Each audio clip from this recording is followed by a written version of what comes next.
Blog Talk Radio.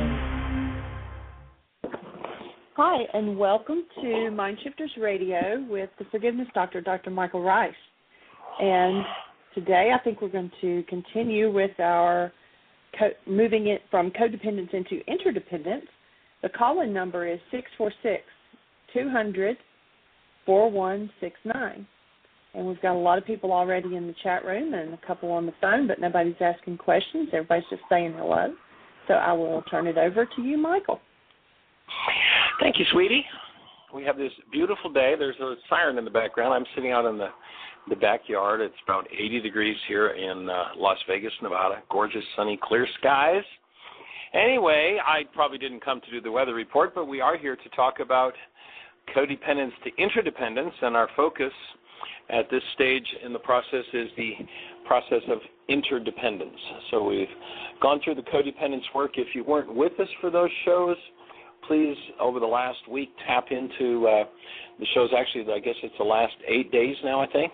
And we started out explaining the whole codependence process from the perspective that we do the work, explaining that codependence is a state where we have somebody or something else to blame for what's going on inside of us, like we're not responsible. And when we pretend we're not responsible, we find somebody else to blame. And when we find somebody else to blame, we make the situation we're in unresolvable.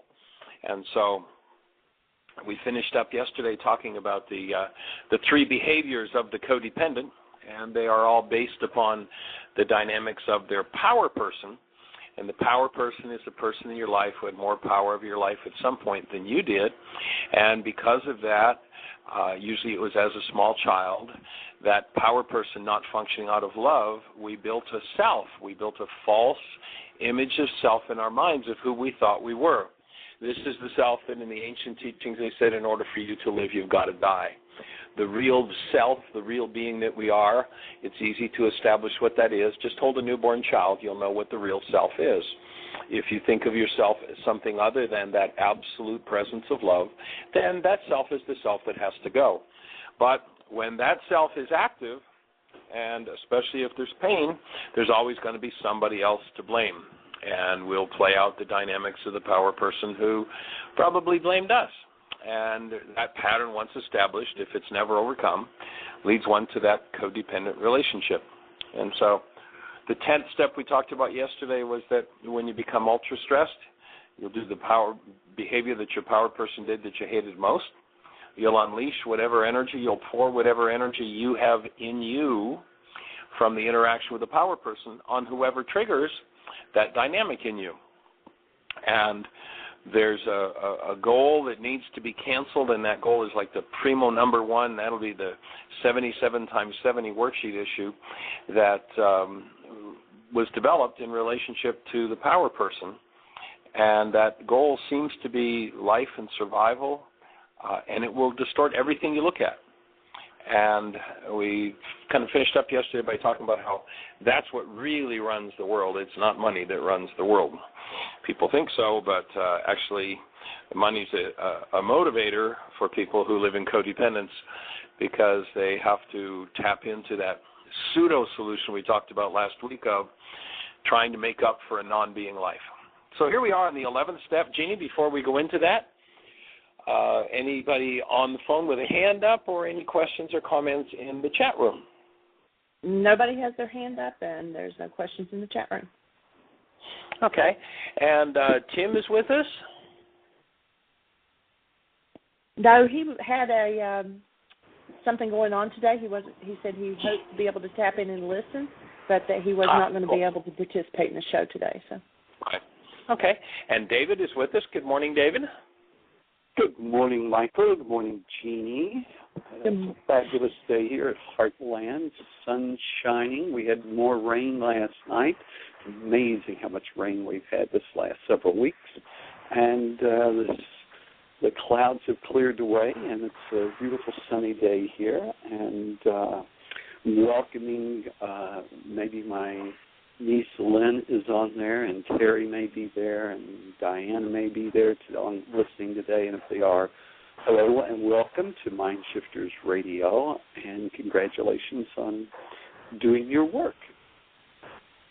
Awesome. Definitely. Well, we're going to step right into then the 11th step into interdependence. So we've gone through 1 through 10. And when I say to people, why did you do that? Oftentimes they'll say, well, I just felt like it. I felt like that was the thing to do. And if you're doing what you feel like doing and you haven't gone into your own unconscious dynamics yet, your own dissociated mind and cleaned it out, then you probably do some pretty crazy stuff.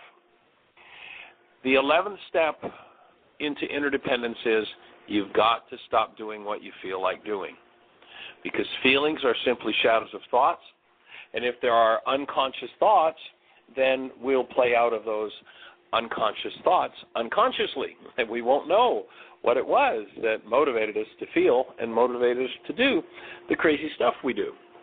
So this 11th step is one where you purposely choose to move into your own unconscious dynamics, your own dissociated mind, and that happens through the second step we talked about, the forgiveness process. And then as you do that, you select a set of conscious principles that you choose to live by. The principles we suggest, if you go to the website www.whyagain.com, you'll see a link to my commitment. And take a look at the commitment. We suggest that becomes a set of principles you choose to live by, and you commit to living by them.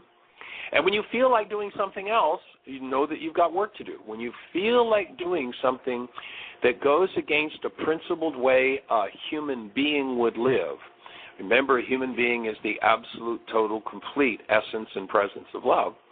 If you feel like doing anything that goes against that, notice that what you do is you have to put away your human life. And so a commitment to live as the absolute presence of love and selecting that set of principles, doing forgiveness work when you feel like doing something else, that is, something based in hostility or fear, gives you a path to travel that will assist you and support you in cleaning up everything in your life. Some people look at the old psychotherapeutic model of healing, and that is you lay on the couch for 20 years and you talk about what happened, and you look for the deep, dark, terrible thing that happened in your past. Well, that's not this path. This path is about living as love today, here and now. No need to search the dark, deep, terrible past. All you have to do is walk through your life as love, and whatever you're ready to deal with next, life is going to deliver somebody who's going to show it to you. Life is going to deliver someone who's going to resonate the next layer, the next level, the next piece of work that you have to do. And if you're committed to living the 11th step, you live a principled life as love, then when somebody gives you the look, when somebody rips you off, when somebody shows up doing whatever they do, that brings up the next layer that has you feeling like doing something based in hostility or fear, you utilize the forgiveness process to collapse the projection that it's got anything to do with them. You take responsibility for what you're feeling and you forgive. And by forgiving, you collapse the dissociated mind. You collapse the hidden part of yourself. You come into direct relationship with it, and all of a sudden, bingo, it starts to change. And so that's the 11th step. And when you can't live that principle, then forgive, and life will give you the opportunity to deal with everything that you've ever needed to deal with. And if there's some deep, dark, terrible thing that happened in your past, as you do your forgiveness work on a daily basis and keep your commitment to live in love, you'll get to that deep, dark thing, and it will be easy to let go of, because you will live as the presence of love, and when you do, the deep, dark, terrible things that happen just begin to dissolve. They automatically begin to dissolve. So that's the 11th step, and before we go on to the 12th, Jeanie, any questions, comments in the chat room? Anybody with a hand up on the phone? We'd love to hear from you. Our phone number, our call-in number, if you have a comment, a question, a refinement, to me, one of the things that really makes the show is when we hear from people who have real genuine questions about the tools, the process, and we're here to support you with that. So our phone number, call-in number is 646-200-4169. Again, area code 646-200-4169. So do we have any callers, Jeanie, or any questions or comments in the chat room? No. Only comment in the chat room was one person asked if they should blame themselves, and I wrote back and said that notice when someone else isn't beating us up, whether it's mental, physical, or emotional, that when someone else isn't there to do it, how easy it is for us to do it to ourselves, and it's time to give it all up, including the blame and the guilt, and to stay committed to staying connected and willing to do our own work, that we're all in process. Absolutely. And we talk in this work about responsibility and the non-being minds, and we define the hostility and fear-based self as the non-being self. The non-being self or the non-being mind hears the word responsibility, and its interpretation is, you mean I'm at fault, I'm to blame, I'm the guilty party here, I'm the one that's wrong? And you'll notice that in the word responsibility there's nothing about fault, there's nothing about guilt, there's nothing about blame, there's nothing about being wrong. What responsibility is an admission and ownership of authorship. You are the author in your life. You are the authority in your life. If you want to blame it on anybody else, you're in codependence. When you take responsibility, what happens is you get to see the part of you. Responsibility is a tool that allows you to uncover the dissociated dynamics in your mind. So letting go of all guilt and blame. There is no use whatsoever for those energies. Now, there are systems in the world that teach guilt, and boy, you just be guilty. And what I've observed over the years, 40 years of doing this work, is when you teach somebody to be guilty, their guilt precedes the act that they do. They don't do the act and then feel guilty. They go, I know I shouldn't be doing this. I'm in my guilt, but I'm going to do it anyway. Because they don't know how to change the energetic dynamic of whatever that behavior is, and the guilt is the amplifier for it. Blame is a way to give your power away. Guilt is an amplifier for a behavior. So the guilt precedes the act that people feel guilty about. It's the attractive energy. It's the force, and that's a mistake that many people have made. It's the force that intensifies the awareness and attention of a particular behavior that there appears to be guilt about. And as you forgive guilt, and again, forgiveness isn't about I'm going to let you off the hook for what's happening inside of me. Forgiveness is the tool with which you change what's happening inside of you. If you haven't touched into that technology yet, please go to our website, www.whyagain.com, and on the right-hand side, you'll see a link that says Download Worksheets. The first two links under that link, when you click on it, are a set of instructions for how to do forgiveness from the Aramaic and the forgiveness worksheet itself, the reality management process. And so we invite you to download those two, put the pen to the paper, and begin to forgive. The Greek cultures taught us forgiveness is I'm going to let you off the hook for the terrible thing that happens inside of me. And it's interesting. I'll get people who will talk about how, oh, Michael, I don't need to do your workshop on forgiveness. I've already forgiven everybody. My mother, my father, my sister, my brother, my aunt, my uncle, my children, my parents, my spouse, my former spouse. I've even forgiven my future spouses. And what I know by that language is this person knows nothing about forgiveness and has done no forgiveness work yet. They perhaps have done lots of pardoning. Oh, I pardon you for what you did. I pardon myself. I let myself off the hook. I let them off the hook. And that's the Greek idea of forgiveness. Not that that can't produce benefits, because it can unhook someone that you're blaming from your internal pain that you're blaming them for.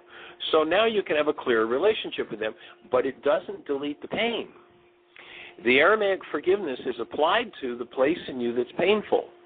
And as you apply forgiveness to that place, you uncover and remove what never belonged in the human being in the first place.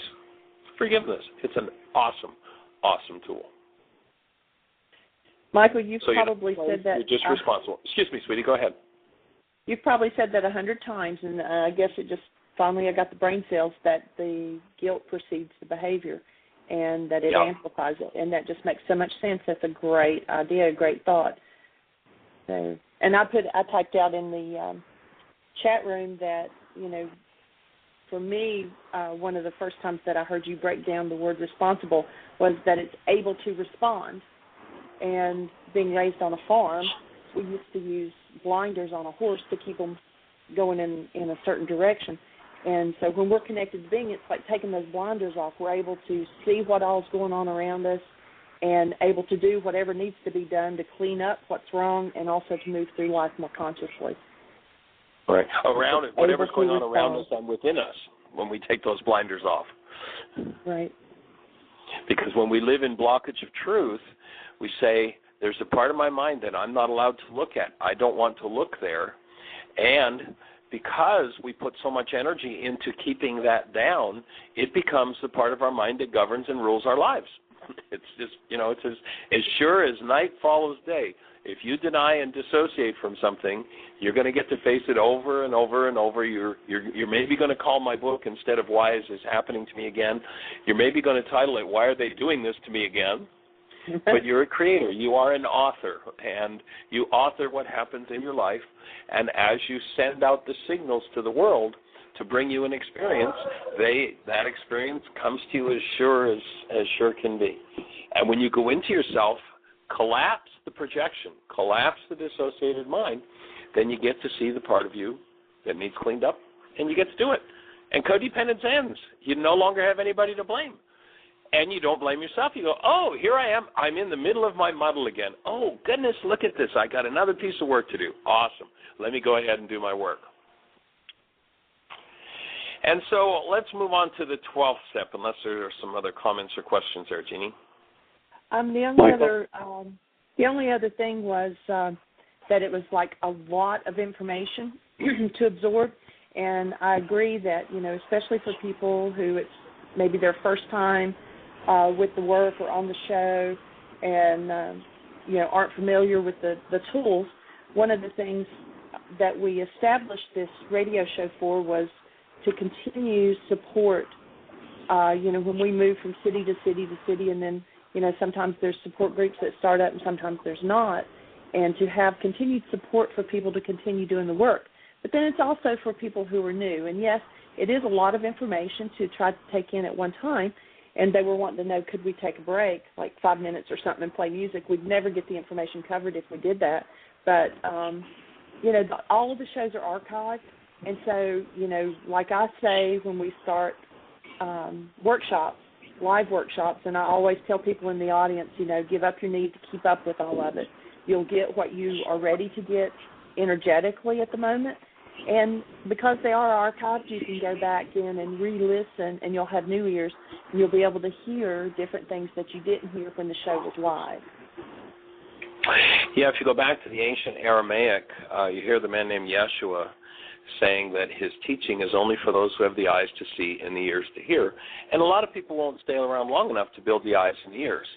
They'll go, oh, I already know that, and forget it. I've already forgiven everybody, and so I'm going to move on from here. One stays around long enough, and one goes, I have work to do, and you build the brain cells. And each time you do, I remember there's a woman when I first moved to South Florida. There was this sweet little Italian lady. She was up in her 70s, and she started to do this work. And I actually ended up renting a room in her house. We had a home up in North Georgia, and when I was in Florida, I rented a room in her house. And she began to travel with me around Florida and do workshops there locally. And she was an accountant, and she kept track of everything. She had it all down. And time and time again, and the one that stands out in my mind is the time when she said, Michael, I've done this, why is this happening to me again, workshop with you 100 times, meaning a literal 100 times. She was tracking herself. And she said, and, you know, you said this in today's workshop, and why didn't you say it the last time? And I'd say, Angie, go back and listen to the tapes. You got the tapes. It's there. And every time she'd go back and listen to the tapes, she'd say, wow, well, why didn't I hear that before?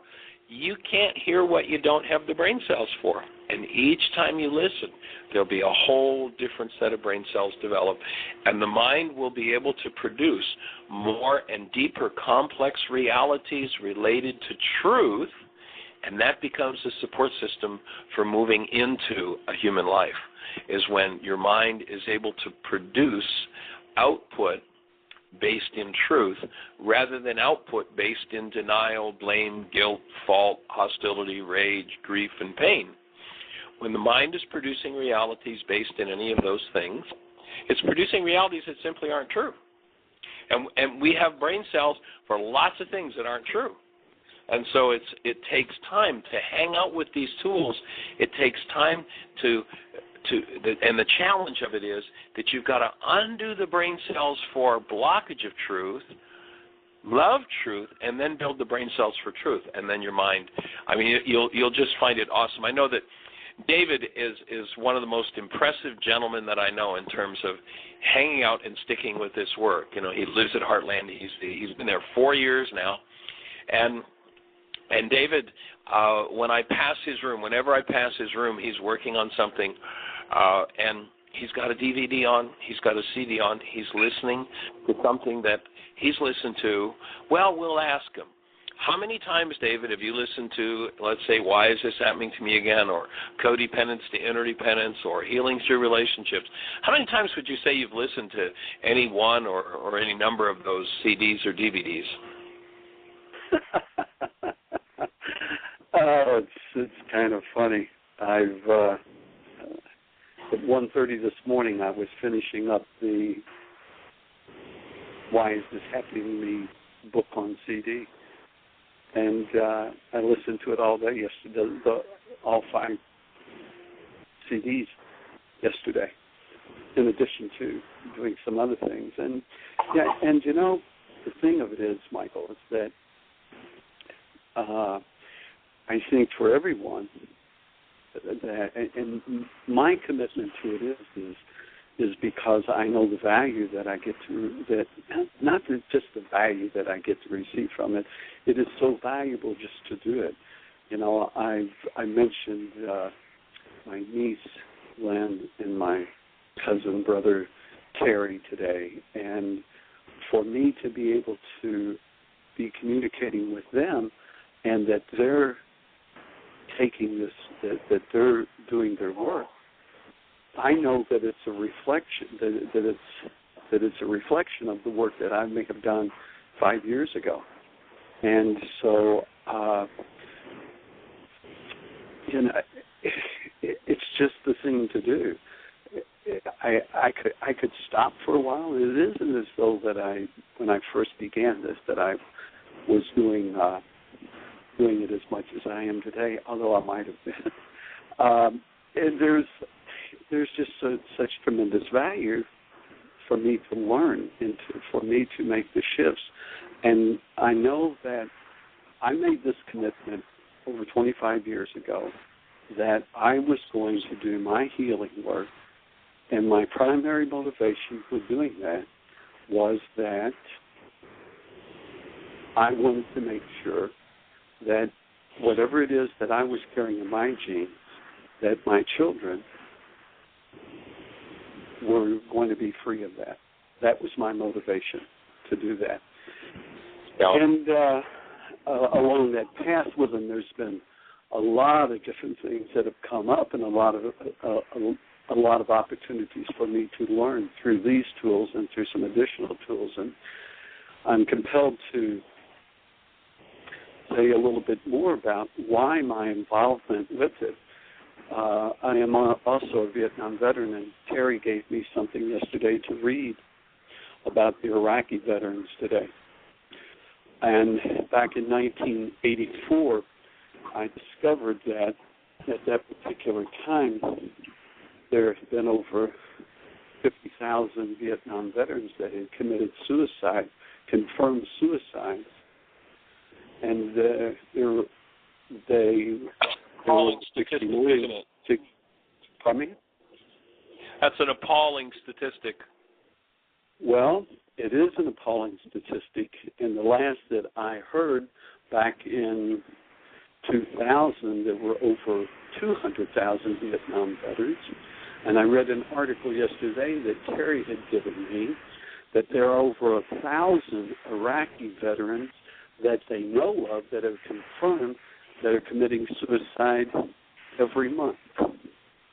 Isn't that sad? And you look at, now I don't remember what the latest statistics are, but a couple of years ago I know that someone showed me some stuff on the number of Vietnam vets that are in our prisons, and it's a huge percentage of the prison population are Vietnam vets. And the reason is that the hostility and fear that they're trained into doesn't leave on its own. You know, it's like we talked about the habit, the body, the monkey body, monkey mind. Once it's got a hold of an idea, we shared the other day in India, monkey meat's a delicacy, and to trap a monkey, they would take a coconut, cut a very small hole in it, just big enough for a monkey to get his hand in, empty out the coconut meat, nail it to a tree, and put food that was attractive to a monkey. The monkey would stick its hand in and take a hold of the food, and it wasn't smart enough to open its hand and let go. The monkey body, monkey mind can't let go. Once you train something into somebody, rage, fear, violence, grief, and pain, you got to give them. These guys, we've got to give them the tools to take that out of themselves. Otherwise, it's what's going to run their lives. You look at the shambles at so many people's marriages and relationships with children, prison, suicide, and it's just as plain as the nose on your face when you got the brain cells to see it. They've been literally brainwashed with all kinds of hostility, fear, rage.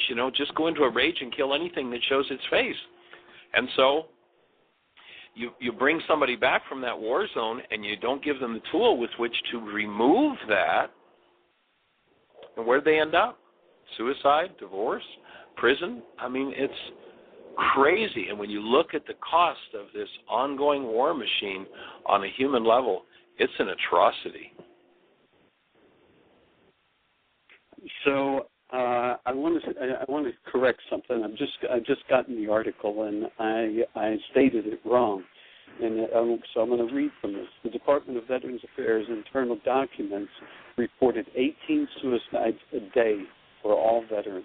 For those under department care, there were 4 to 5 suicides per day and 1,000 suicide attempts each month. Now that's from the Department of Veterans Affairs. So that's 15. That's 15. Oh my God, that's atrocious. Yeah, but that's just the ones that are going through the VA. The problem, and so when you were talking about why, well, we weren't talking about why I'm doing it so much. I was explaining of why, because when I heard that statistic back in 84, 85, somewhere around there, 86, I was aware that passing things on to children, and there are a lot of children that commit suicide based on their parents committing suicide. Not everyone, not all of them. Yep. I personally worked with some veterans that took their own life, and that their fathers were Vietnam veterans and had taken their own life. So I knew that this was that. So my motivation is in order to open the space for that there is some healing that goes on. Now, I'm speaking from a Vietnam veteran's perspective, and I know I'll say this, that if people think that there was an issue around Vietnam veterans and the way that they behaved and what was going on, you're in for a real big surprise with these Iraqi veterans. It's amazing of what it is that's going on that is being kept. And I don't know how we got off on all of this. It's right on track, David. Pardon me? It's right on track. Yeah, well, so I invite people to go to look up War is Just a Racket by a retired Well, he's deceased now. He was a general in the United States Marine Corps, Congressional Medal of Honor, won twice. And he wrote this article. His name is Schmeling. I think it's Schmeling, pronounced like that, Schmeling. And just looked that up. And I looked at that, and I watched there was a 7-minute video, 5 or 6, 7-minute video about an Iraqi veteran that had come back. And if you really want to see what is going on, and Jeanie was talking about taking the blinders off of the horse, to watch the video and to read the article, you'll be taking the blinders off of what really is happening. Now, that takes a lot of courage to do that because I think that at an unconscious level, we all know what it is that we need to do. It's just about, are we willing to do it? We intuitively know, well, yeah, I know I need to change this, or I know I need to do this differently. Not so much change it as it is to do things differently. Einstein said, the definition of insanity is to continue to do the same things over and over and expect to get different results. So it is with us. And as soon as we take the blinders off, we're awake to it. So you want to know why? Why I do it? Because it's like I woke up.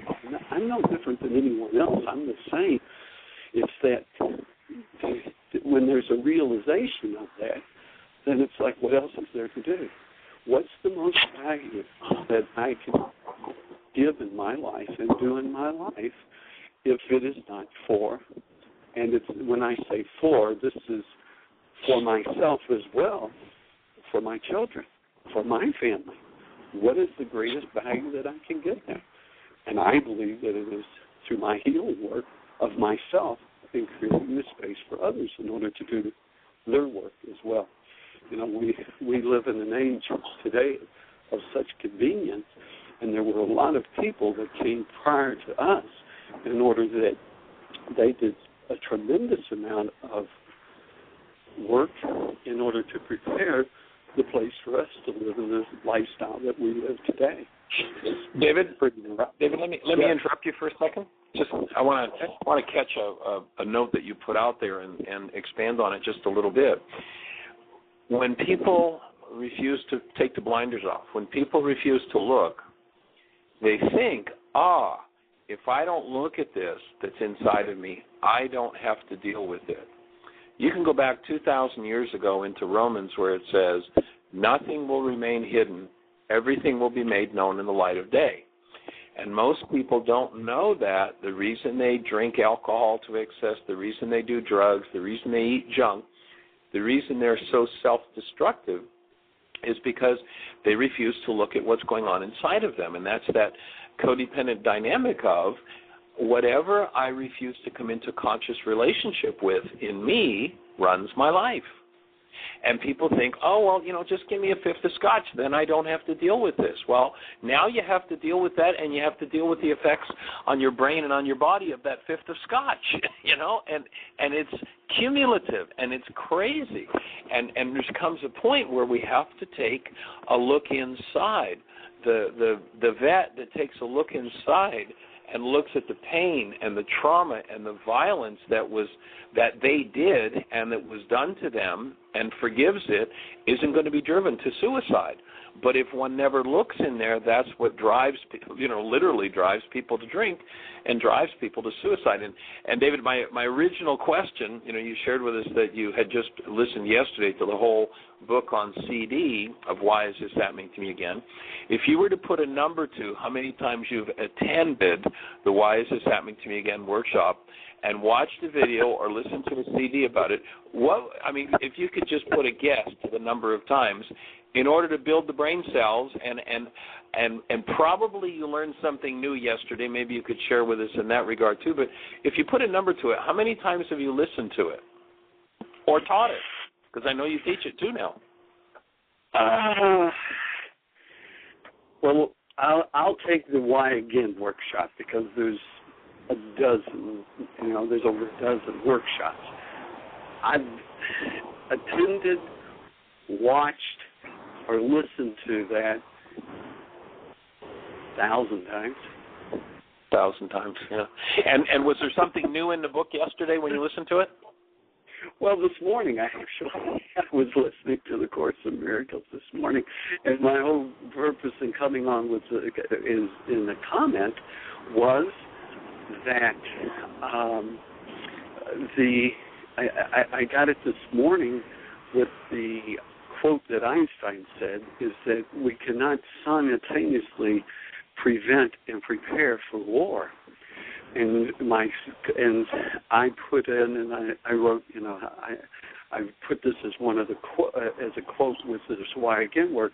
I cannot simultaneously take responsibility for my life and blame someone or something else. Nice catch. That's good. Yeah. So when I get one of those little things, it's like, So to me, that's just a way of building the brain cells and opening the space for myself to be able to have that conversation within me about what's going on. So my stuff comes up. It's interesting. I was talking with Lynn and I talked with Terry, and a lot of people have the perception and belief that since I'm out here in this beautiful, wonderful, creative space, and this is a fabulous space, that I've got it easy, that the issues that I have are nowhere near the issues of what other people have. And the truth of it is I have the exact same issues. And every day I wake up just like everyone else, and I go, wow, what's my day going to be like today? Or how I do it differently because I've trained my mind. Rather than ask what it's going to be like, I determine how I'm going to create it. Big difference. Big difference, for sure. And David, we have a caller on the line. Let's invite our caller in, Jeanie. Okay. Yes, I'm going to turn the caller on, but then I also wanted to read that Sam said. Say it again, sweetie. VA office, and that we lost you there for a minute, Jeanie. Would you repeat that whole statement from the time you said yes. Sam wrote? Yes, Sam said that she has a friend who is a therapist in the VA system, and that she often sits with no one in her office because the system isn't working right, and they don't guide the veterans to get the proper help that they need, and they're not getting to her. She's there and willing to help them, and they're not getting to her. And she said, the veterans are desperate for help. She had one man that wrote her recently after she had followed up on him, and he said that, that was the first time he had ever had anybody care enough to actually follow up after he had left the office.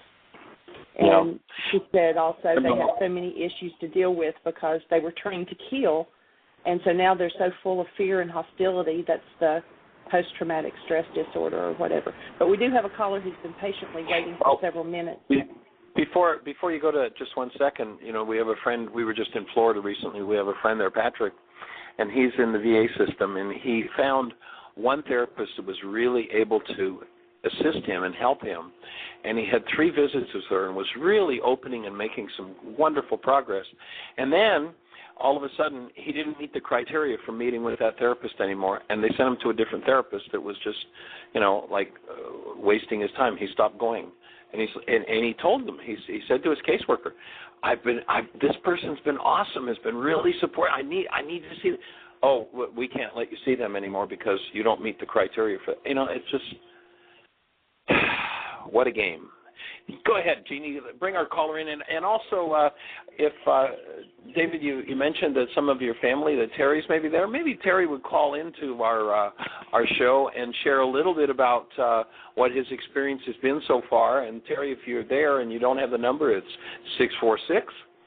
646-200-4169, and our caller is from area code 814. You're on the air. Hello. Hello, 814. Give us a name and where are you calling from? My name's Tom Dayton, and I'm from Linesville, PA. Hi, Tom. Welcome. Thank you. I hope I'm not kind of getting too far off, but you be the judge. Earlier, you were talking about subconscious and how to deal with that. That's a subject of interest to me, whenever Right. I hear about subconscious, I always think of ego. And I don't understand this ego, subconscious, and where these distinctions are. Now, Okay. before you respond, there's one last thing. I have a person who we haven't tried this yet, but this person is going to hypnotize me. So, and we try to iron this out. So maybe you could have some suggestions on what questions to ask or how to go about that. Okay. So rather than subconscious, we break the mind down into 3 different levels at which brain cells fire. One of them is conscious, what we're aware of at the moment. One of them is subconscious, what we're not aware of, but we can choose to be aware of at any time. And then there's unconscious or dissociated mind, where you can't touch into what's there even if you want to. So an example of the conscious mind is, we're all conscious of what we're speaking about right now, but if I said to you, don't think about the color of your car, what would happen? I set up a vibration with my voice, and brain cells fire, and up comes something about the color of your car. A moment ago, that information about the color of your car was subconscious, and now it's conscious. If I said, what does the front door of your house look like? You got that stored in brain cells, and you can get a sense or a picture of that in your mind. That information a moment ago was subconscious, now it's conscious, and notice you're not thinking about the color of your car. So conscious and subconscious change place continuously. Now, if I said to you, what is the reason why you have this major challenge in your life, of course, which we all have, what's behind that? What's the root of that? And when I do that, what happens is 99.9% of people hold their breath, because holding the breath inhibits the ability of that information to come forward to awareness. It's a way we create this unconscious condition or this dissociated state. And so, to distinguish between those. And if you listen back to about a week ago, our show was where we introduced codependence the first day. We talked about, or maybe it was the second day, we talked about the power person. And when we come into the world, everybody agrees the newborn, you hold the newborn, and the newborn is the absolute presence of love. And if we have a power person, a caretaker, usually a parent, though not always, a caretaker who has more power over our lives than we do, and they're not functioning out of love, what happens is whatever they spew out, whatever comes out of them in the way of energy and messages to the child, not knowing any better, this is caretaker, this is life, this is God, takes on that energy, and let's say the kind of messages, for instance, that, I as a kid heard, and most of us did, and the information that was given to us were things like, well, you're never going to make it, you're never going to amount to anything, why can't you be like your brother or your sister, why are you so stupid, why can't you just learn the first time, all those messages, and those messages, because there's pain in them, build into brain cells ideas about a self that are not true.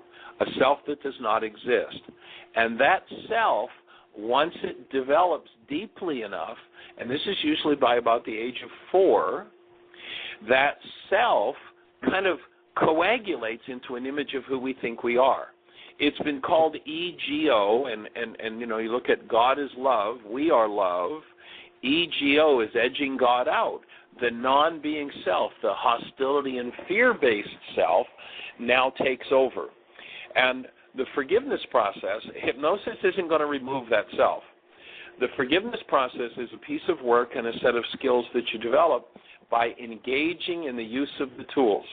And the forgiveness worksheet and the instruction set for that are on our website free. You can download the book free. You can download the instructions and the worksheet if you go to www.whyagain.com. And it's the conscious engaging in the work of collapsing the non-being self or the ego.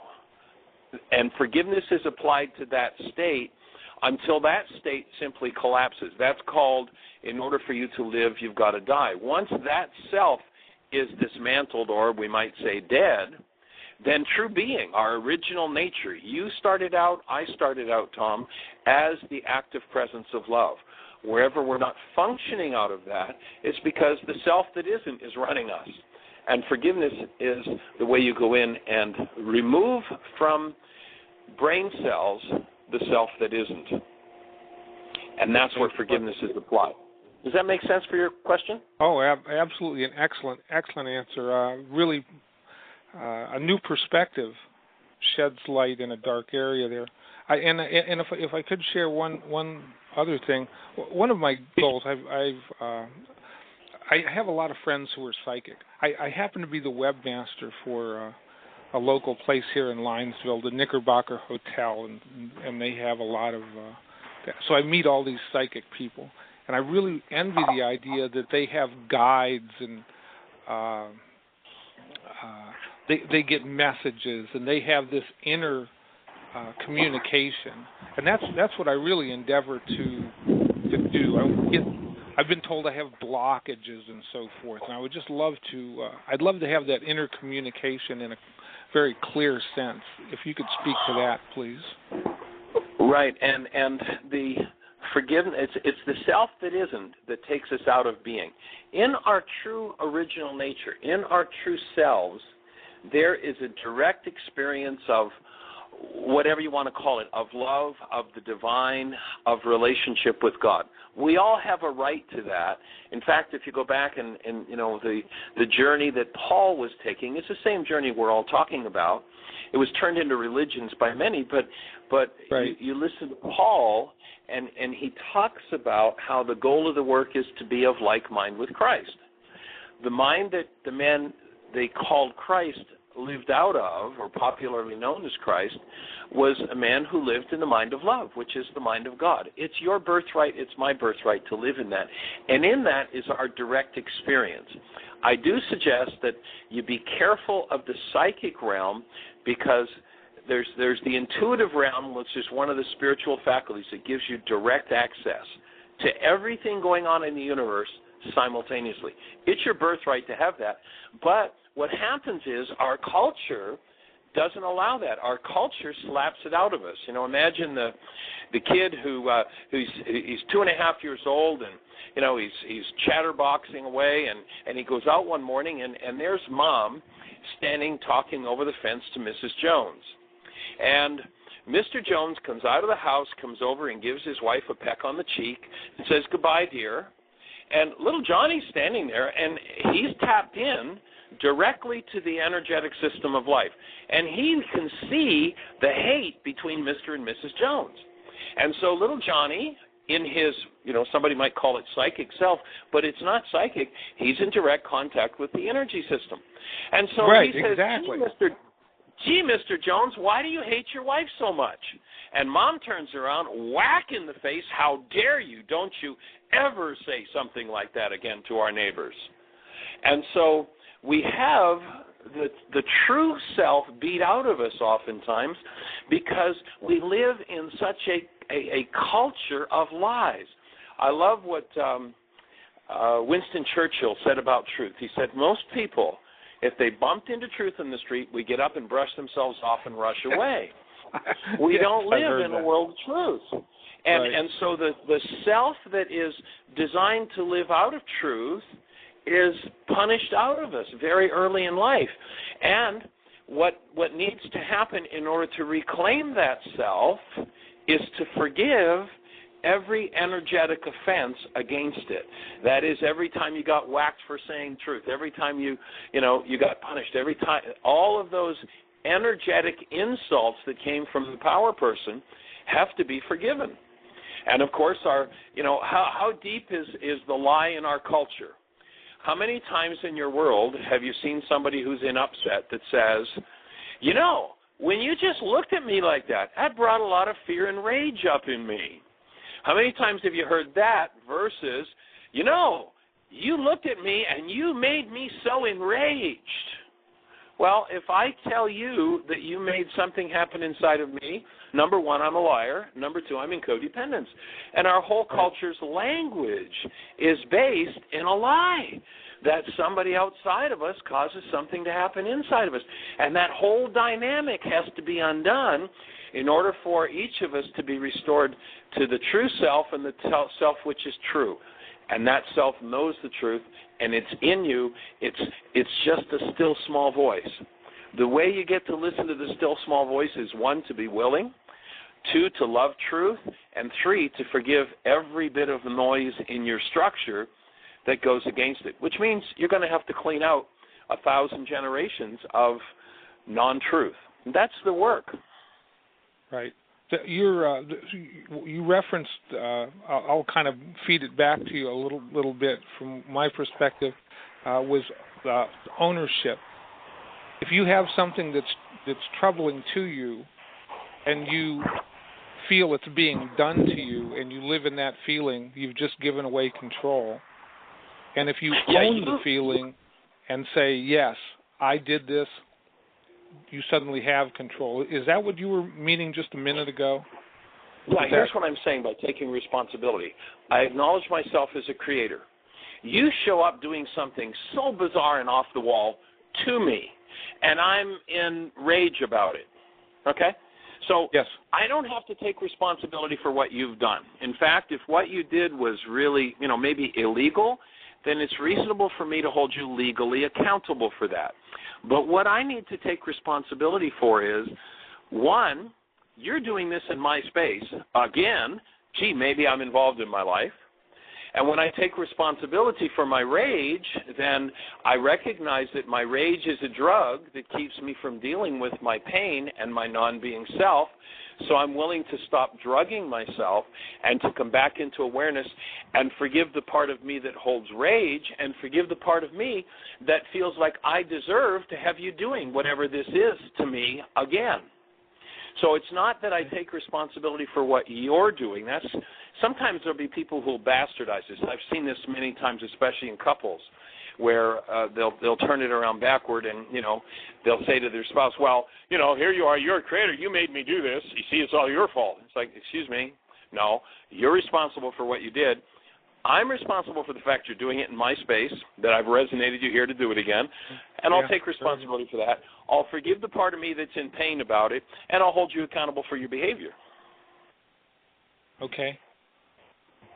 Does that make sense? That's very good. It does. Yeah. Cool. Very good. I think I'm done. Excellent answers. Thank you, Michael. Awesome. Delighted, glad to be of support, and thank you for some great questions. And, of course, they're the questions that all of us are asking, and so we're here to simply support. And, grab some of the worksheets from the website, do a few, and give us a shout back and share with us what you're seeing, how the process is going, and or if there's any refinement we can offer, we'd be delighted to. Excellent. All right. Have a blessed one. Right. You do the same with Michael?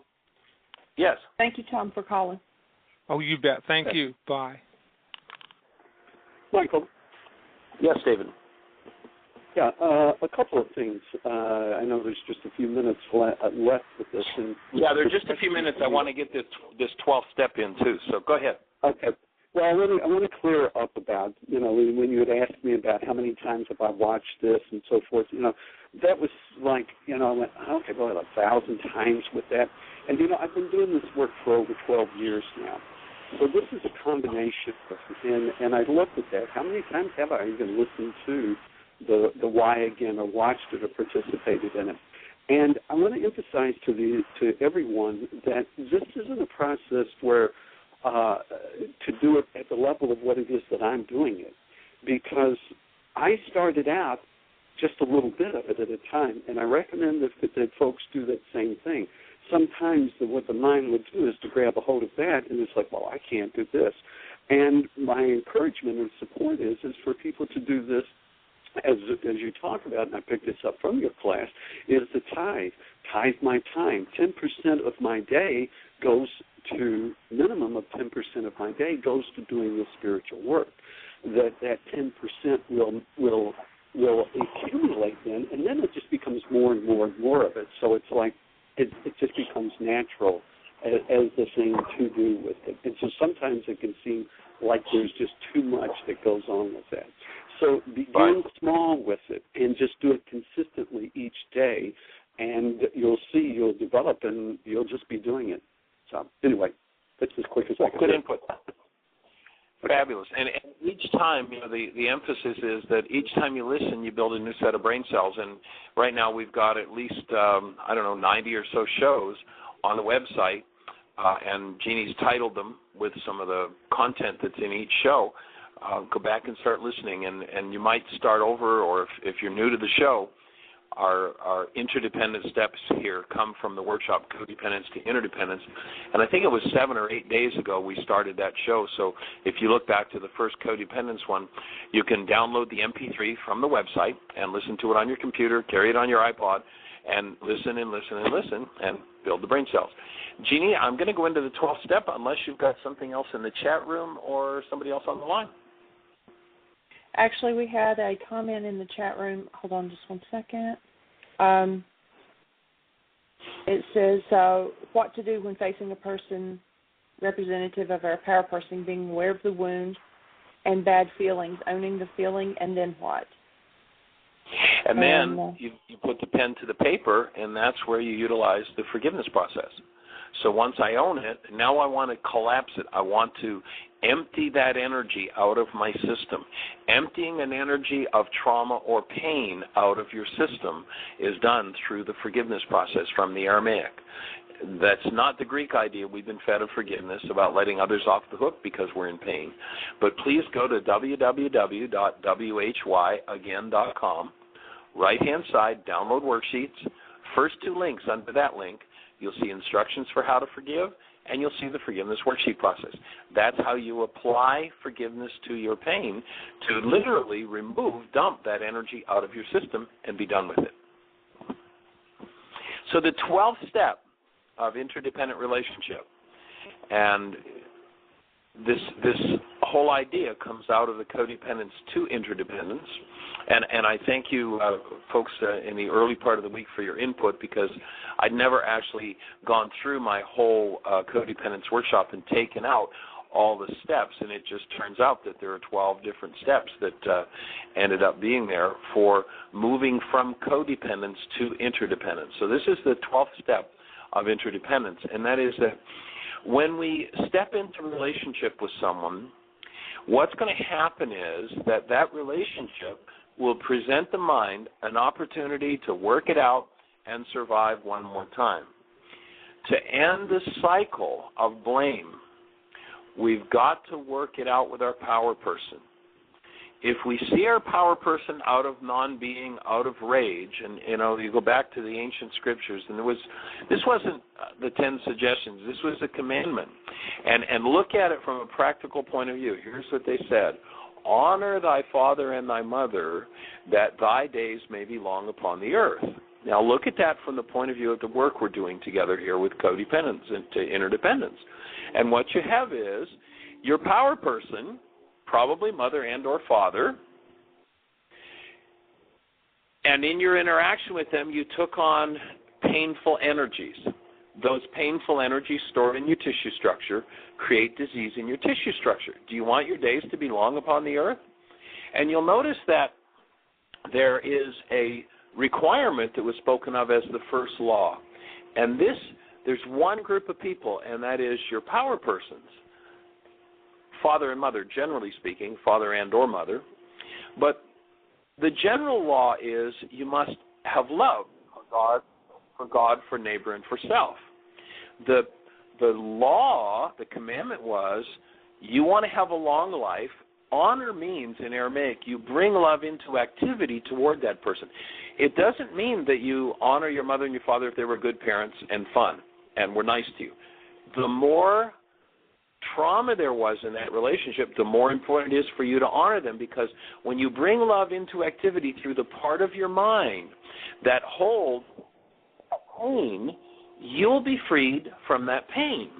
So you want to get to the point where you can literally behave in a loving way toward the parent who was the big challenge in your life, and when you do that, you'll clean out from yourself those things that create your diseases. Your days are going to get longer on the earth. This is physiology. This isn't theology.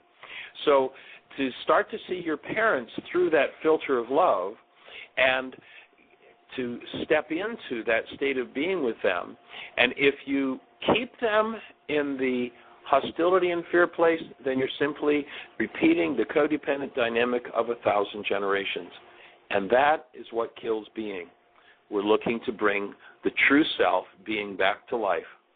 When you bring the true self, being, back to life, you set up your life so that you have the best year yet of your eternal life. And that's what we're here to support you in. Bring a stranger with you to the show tomorrow. Love and blessings. Take care. Bye-bye.